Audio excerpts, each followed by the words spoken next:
Hello, I'm Timmy Fairfield, President of Futurist Climbing Consultants.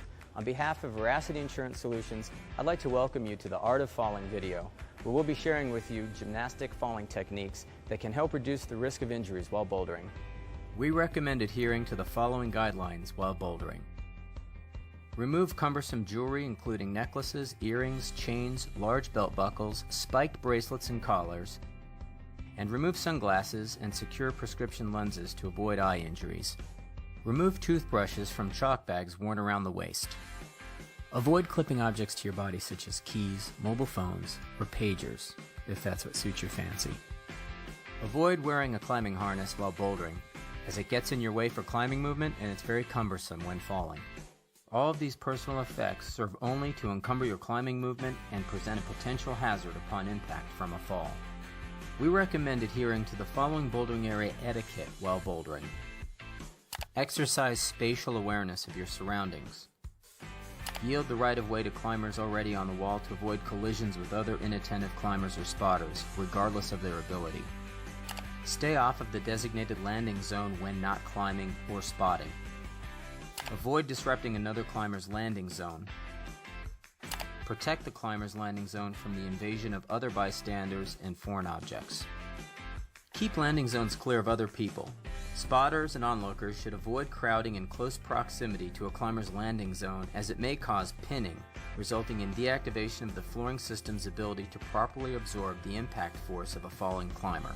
The climbing facility monitoring staff may suggest to any climber that they utilize proper falling and landing techniques in the bouldering area if they observe incorrect falling habits. Please do not take offense to such intervention regardless of your climbing ability.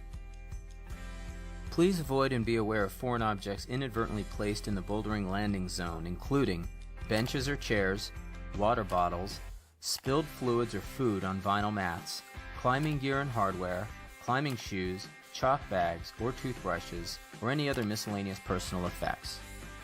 Proper biomechanics will help you manage the impact of bouldering falls and increase your climbing longevity.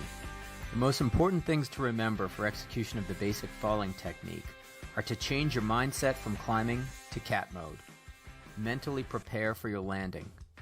Spot your landing.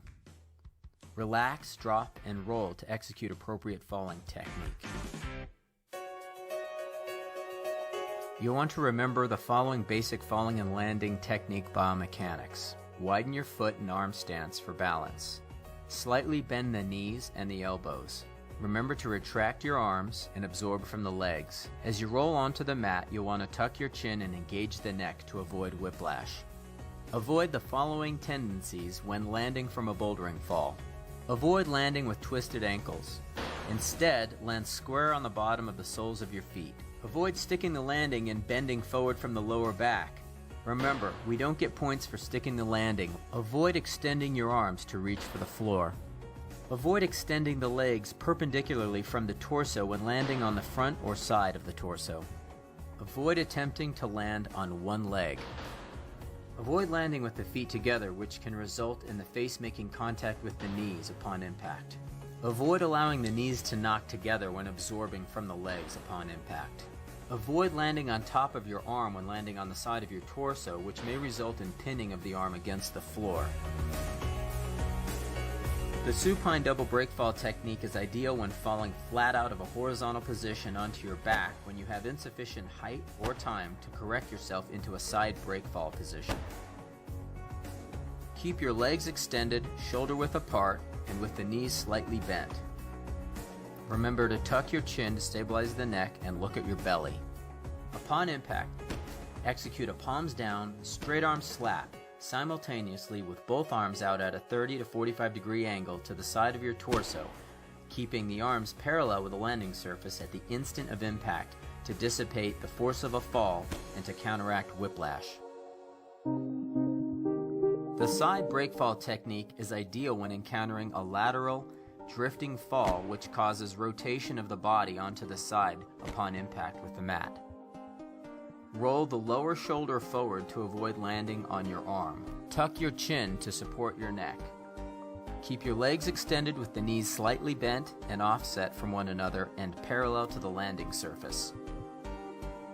For proper execution of the side break falling technique, It's important to remember to straight arm slap with the palms down, with the arm on the lower side of your torso at an angle of 30 to 45 degrees in front of your torso, keeping the slapping arm parallel with the landing surface at the instant of impact to dissipate the force of the fall and to counteract whiplash. The frontal prone break falling technique is ideal when you are over-rotating onto the front of your torso with insufficient height or time to correct yourself into a side break falling position. Keep your legs shoulder width apart with the thighs as an extension of the plane of the torso and your knees slightly bent. Keep your neck in a neutrally straight position with the head turned to one side. Execute a simultaneous slap with the palms down with both arms bent at 90 degrees overhead, keeping the arms parallel with the landing surface at the instant of impact to dissipate the force of your fall and to counteract whiplash. If you fall from high enough off the mat, you can avoid having to execute this face plant technique by log rolling to one side or the other and executing the preferable side break falling technique that we have demonstrated. Do not spot someone significantly larger than yourself. Instead, spot those who are smaller or of a similar height and similar weight. Before spotting or attempting a boulder problem, identify potentially dangerous moves that could result in joint locking, over-rotation, or inversion of your body in the event of a fall. These potentially dangerous moves include the following: horizontal roof climbing, overhead foot placements, high heel hooks and heel hooks on in-cut holds, foot cams and toe cams between two holds. To avoid collisions, do not position yourself directly beneath the climber you're spotting. Maintain balanced body position with a wide foot stance and wide arms. Keep your thumbs in with slightly bent elbows and knees. Prioritize protecting the neck and head of the falling climber. Do not attempt to entirely catch a falling climber. The spotter's role is to neutralize the body position of the falling climber, enabling them to execute proper falling technique upon impact. Thank you for watching the Art of Falling Bouldering Orientation video. We're confident that mastery of the recommended gymnastic falling techniques that we have instructed and demonstrated will enable you to have a more enjoyable bouldering experience. On behalf of Veracity Insurance Solutions and Futurist Climbing Consultants, we'd like to wish you the best of luck pushing your limits in our bouldering area. Remember, go hard, go big, and have a smooth landing.